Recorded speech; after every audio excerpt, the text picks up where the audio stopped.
Introdução ao Aconselhamento de Casais. Josué Gonçalves. Neste livro você irá aprender qual é o papel da igreja no aconselhamento, quais são os trabalhos que podem ser realizados como prevenção e cura, quais são as qualidades que um bom conselheiro deve ter e como obter mais receptividade e sucesso no aconselhamento. Josué Gonçalves é casado com Rosemary M. Gonçalves e pai de 3 filhos, Letícia, Douglas e Pedro. Nasceu em Santo André, SR no dia 3 de junho de 1963 e foi ordenado pastor no dia 4 de maio de 1992. Exerce um ministério específico com famílias e adolescentes desde 1990, tendo realizado simpósios, congressos e cursos em todo o Brasil, Estados Unidos, Japão e Canadá. É autor de várias obras como Aprenda a Pregar, Família Edificando a Casa sobre a Rocha, O que os Jovens Precisam Saber, Oração Mantendo a Chama Acesa, Missão no Coração de Todos, Jovens Resgatando Valores Perdidos, A Língua Domando Esta Fera, 101 Erros que os Namorados Não Podem Cometer e O Líder, e membro da EVB Associação Evangélica Brasileira e da CAD Convenção Geral das Assembleias de Deus no Brasil.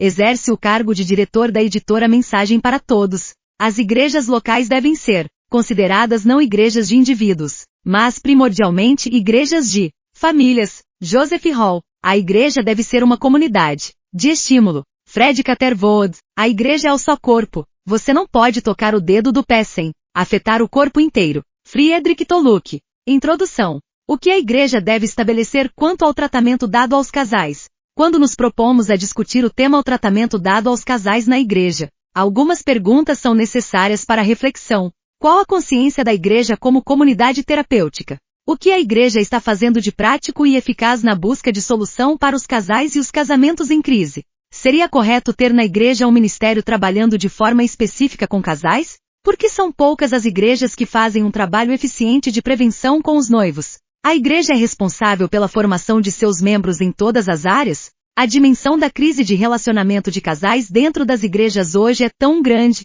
que se constitui num desafio para a liderança. Onde temos uma tenda, é preciso que Deus tenha um altar. Matthew Henry. Capítulo 1. Casais, família e igreja.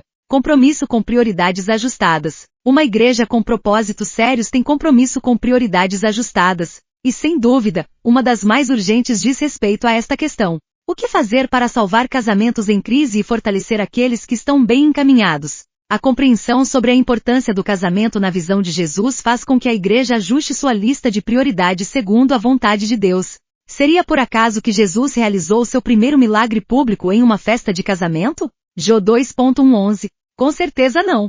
Essa escolha de começar suas intervenções sobrenaturais públicas a partir de um momento de celebração da união conjugal deixa claro que, para Jesus, o casamento era prioridade como o início da família, que por sua vez é o ponto de partida, a origem de todos os relacionamentos interpessoais. O apóstolo Paulo dedicou um espaço significativo em suas epístolas, orientando sobre como deveria ser construída a relação entre o casal e a família. O apóstolo revela o quanto ele priorizava esta questão quando escreveu para Timóteo dizendo: Ora, se alguém não tem cuidado dos seus e especialmente dos de sua própria casa, tem negado a fé, é pior do que o descrente. 1 TM 5.8. Para Pedro, o apóstolo, a relação de casal era tão essencial, que ele escreve dizendo que o sucesso da oração do marido e da esposa depende de como eles se relacionam. 1 Padre 3.7.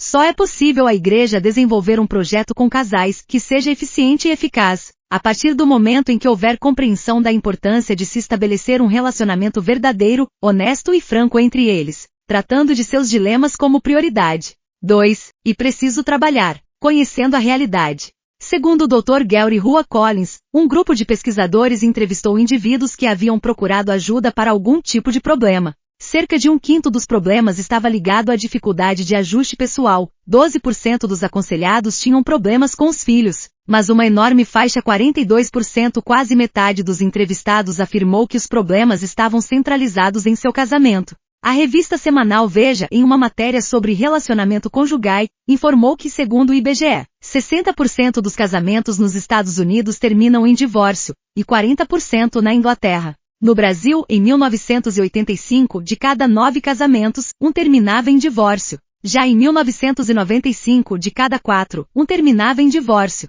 Outra informação preocupante é que em 1988, conforme o IBGE, 31,3% das brasileiras eram mães que nunca viveram com os pais de seus filhos. Entre 1983 e 1987, de acordo com os dados do Fórum da Comarca de São Paulo, enquanto a população aumentou em 20%, aumentou em 500% o número de separações legais, com o agravante de suspeitar-se de um número ainda maior de separações não legalizadas. Quando não se conhece a realidade, todo empreendimento tende a ser ineficaz porque não se tem noção da dimensão do problema. Precisamos conhecer a causa a partir dos efeitos, e oferecer alternativas para a solução.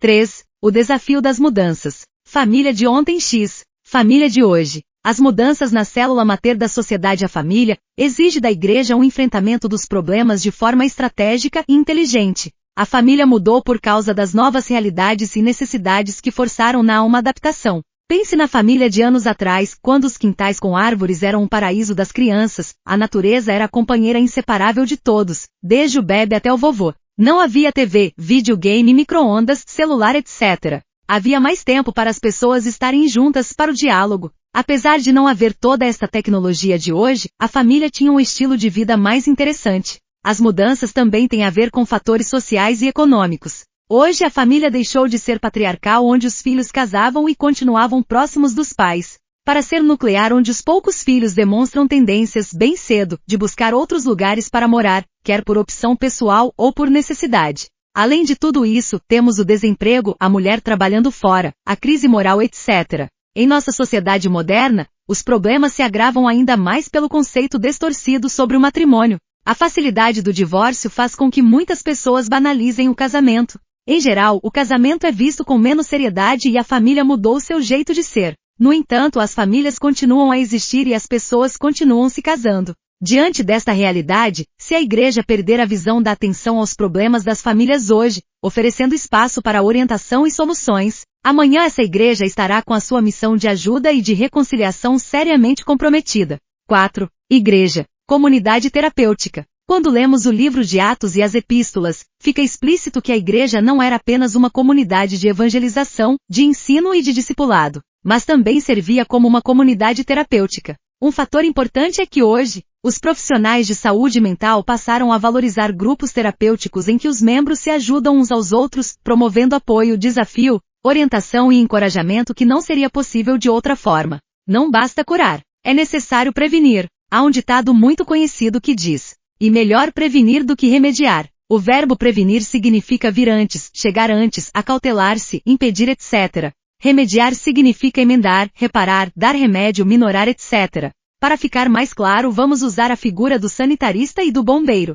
O sanitarista é o profissional que trabalha na área da prevenção de doenças, informando e orientando o povo. O bombeiro é o profissional que é chamado quando há perigo iminente ou um desastre já acontecido. Ninguém chama um bombeiro para apagar um incêndio que não existe, mas pode-se chamar um sanitarista num bairro onde possivelmente as pessoas poderão ficar doentes, caso continuem bebendo determinada água, mesmo que ainda não haja ninguém com sintomas. No ministério com as famílias, o papel da igreja deve ser o dos dois profissionais, o bombeiro remediar e o sanitarista prevenir. Como pastor que atua há anos nesta área de aconselhamento de casal, tenho observado que o casamento, com todo o seu significado, quase sempre acaba sendo o evento da vida para o qual as pessoas menos se preparam. O grande problema é que os casais gastam tempo se preparando para a cerimônia e a festa, e esquecem do mais importante, que é se preparar para a vida. O despreparo dos jovens que se casam é uma das principais causas do fracasso do relacionamento. A ignorância mantém as pessoas na mediocridade também na área conjugal. O lar é o seminário de todas as outras instituições. E H. Chapin. A melhor época para enfrentar um probleminha é antes que ele cresça. Anônimo. Capítulo 2. Prevenção e cura. 1. Prevenção na adolescência e na juventude. Começar com as crianças, com os adolescentes e com os jovens é decisivo para o trabalho que visa prevenir. Nossos filhos precisam saber que a vida é o resultado das nossas decisões e escolhas, e é na escolha do parceiro que se dá o início da construção das bases para o casamento e para a família. É imprescindível que haja na igreja palestras de orientação para os jovens sobre namoro, sexo, sexualidade, casamento, relacionamentos, profissão, vida em família, etc., para que eles saibam escolher seu futuro cônjuge com base nos princípios da palavra. Infelizmente, são poucos os jovens que têm espaço para conversas francas em casa. Em geral, o tratamento é frio e distante, e eles precisam de modelos adultos que falem a sua língua e que passem valores importantes. Hoje ainda há igrejas que acham que estes assuntos não devem ser tratados e discutidos dentro delas. Então, qual é o melhor lugar? Tenho dito sempre aos pais que se os nossos jovens não tiverem respostas para os seus dilemas em casa ou na igreja, eles irão buscar fora. E aí está o grande perigo. A igreja é responsável pela formação de seus membros em todos os sentidos. A família deve ser a mais indicada para ajudar os seus jovens. Mas quando ela não está oferecendo essa ajuda, cabe à igreja atender à necessidade deles. 2. Preparando o casal de noivos. Para construir seu relacionamento sobre base sólida. Curso para noivos. Ou encontros de orientação. Para casais que estão para casar. Esses cursos são indispensáveis no trabalho de preparação para aqueles jovens que estão decididos a assumir o compromisso conjugal. Sabemos que o melhor curso de preparação para o casamento é a vida conjugal dos pais, quando vivida com equilíbrio. Porém, nem todos os jovens veem no casamento dos pais um bom modelo para seguir. Mesmo que o casal tenha um bom exemplo no lar, o curso de preparação pode trazer luz sobre assuntos como comunicação no lar, ajustamento sexual, economia doméstica ou gestão do dinheiro, relacionamento com os parentes, temperamento, etc. O curso para noivos pode ter a duração de 1 ou de 3 meses, dependendo da disponibilidade do casal ou dos casais. Os ministrantes do curso devem ser pessoas devidamente preparadas e cuja vida conjugal seja equilibrada. O ideal seria o pastor fazer este trabalho, porém, nem todos dispõem de tempo em função das muitas atividades ministeriais. 3. O núcleo de aconselhamento de casais na igreja. Aconselhar é assistir os aconselhados com o propósito claro de ajudá-los nos problemas da vida conjugal. Os casais em crise de relacionamento precisam ter um espaço na igreja, onde pessoas preparadas e idôneas saibam como apoiá-los na busca de soluções. Nem sempre o pastor tem tempo suficiente para atender a todos num trabalho de clínica pastoral. Por isso, é imprescindível esse núcleo de aconselhamento de casais. 4. A preparação de pessoas para exercer a função de conselheiros. Durante o tempo em que exerço o trabalho de terapia de casal, tenho percebido que há um número grande de pessoas e até de líderes, que não têm noção alguma sobre como deve ser feito o trabalho de aconselhamento de casais. Sempre que pessoas não preparadas se propõem a fazer este trabalho, a tendência é o agravamento do problema entre os casais. É como um leigo em medicina, querendo consultar e receitar medicamentos para um paciente com um grave problema de saúde. O resultado final pode ser a morte. A pergunta que fica é: o que deve ser estabelecido em um curso de preparação de pessoas para exercer o trabalho de aconselhamento de casais? Vejamos alguns pontos básicos a serem considerados como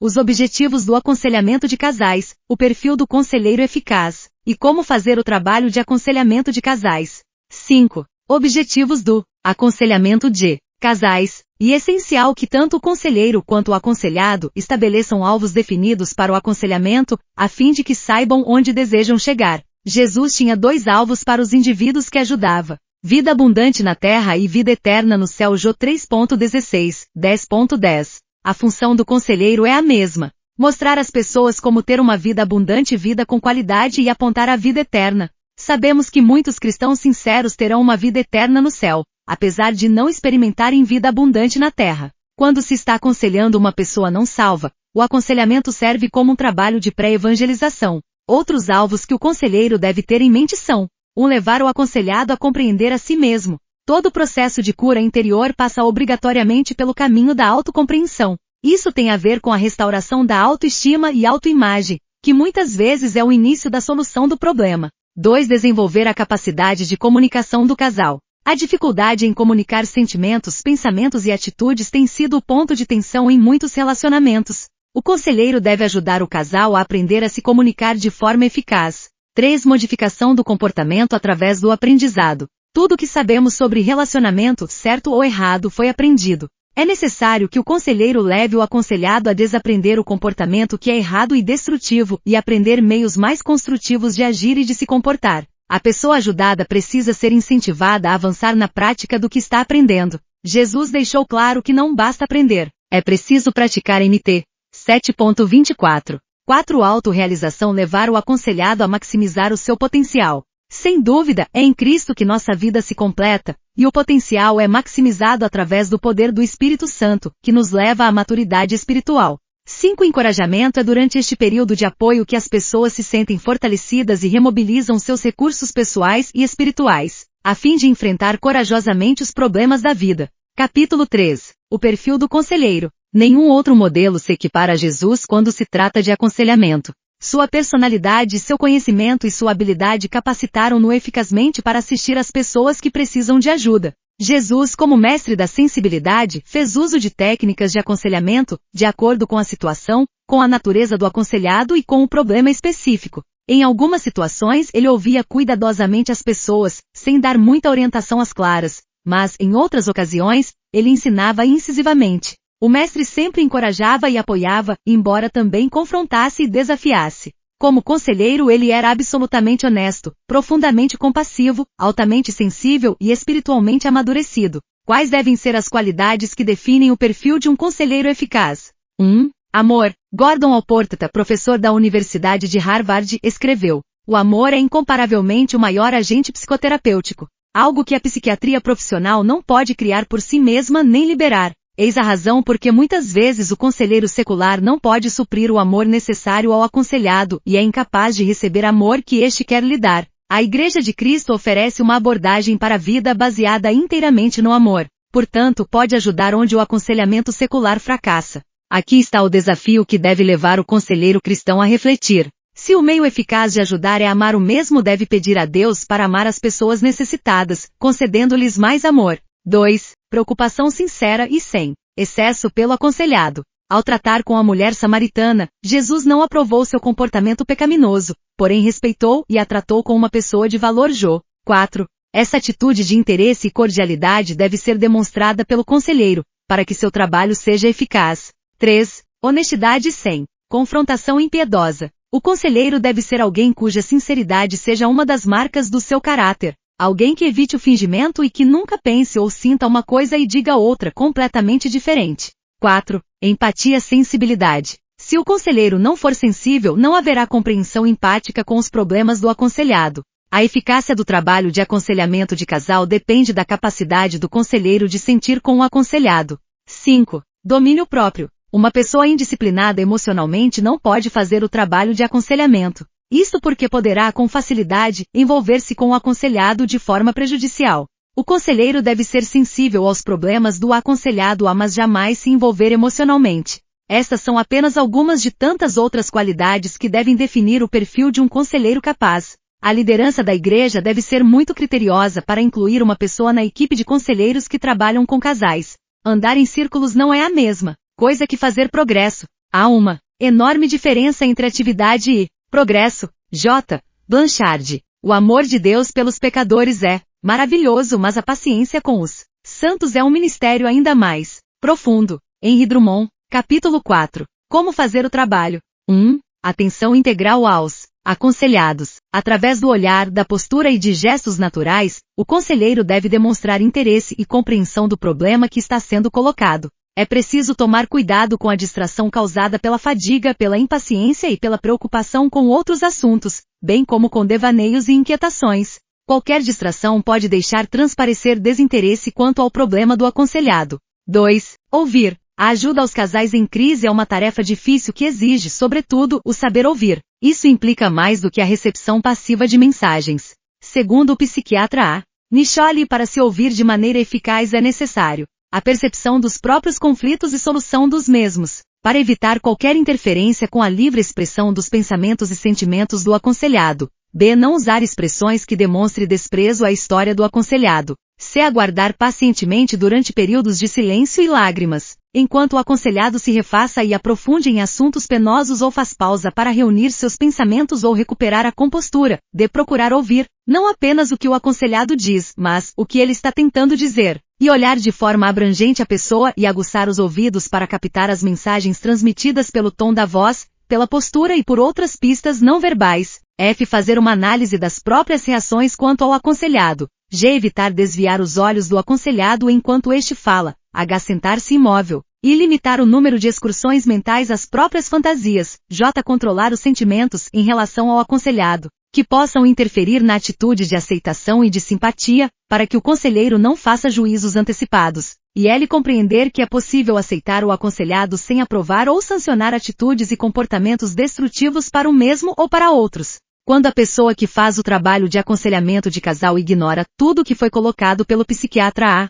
Se Shirley, com facilidade, comete o erro de falar excessivamente, não dando ao aconselhado o tempo devido para expressar suas mágoas, esclarecer seus problemas e partilhar todos os detalhes de uma questão ou experimentar o alívio que acontece com o desabafo. 3. Responder. O trabalho do conselheiro não se resume apenas em saber ouvir, mas também em ações e respostas verbais específicas. O trabalho é eficaz quando o conselheiro prevê a direção dos pensamentos do aconselhado e responde de maneira a redirecionar a conversação. Isso pode ser feito através de perguntas como: você pode dar mais detalhes? O que aconteceu então? O que você está querendo dizer com? Estas perguntas podem conduzir a discussões produtivas. Toda resposta dada pelo conselheiro exige reflexão, interrogação, confrontação, informação e interpretação.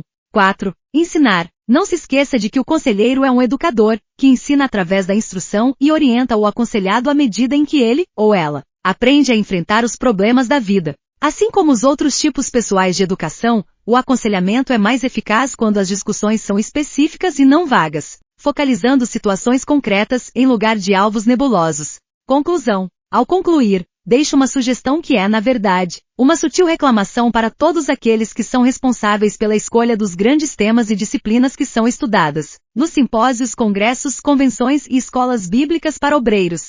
E é imprescindível que a questão sobre o que a igreja deve estabelecer quanto ao tratamento dado aos casais esteja inserida entre os assuntos de grande relevância a serem estudados e discutidos. Louvo a Deus pelo que tem sido feito, mas tenho consciência de que é possível fazer muito mais e com maior eficiência. Aconselhar de forma bíblica e eficaz é o alvo de todos aqueles que desejam ajudar casais a superarem os estágios de crise que por vezes assaltam a vida conjugal.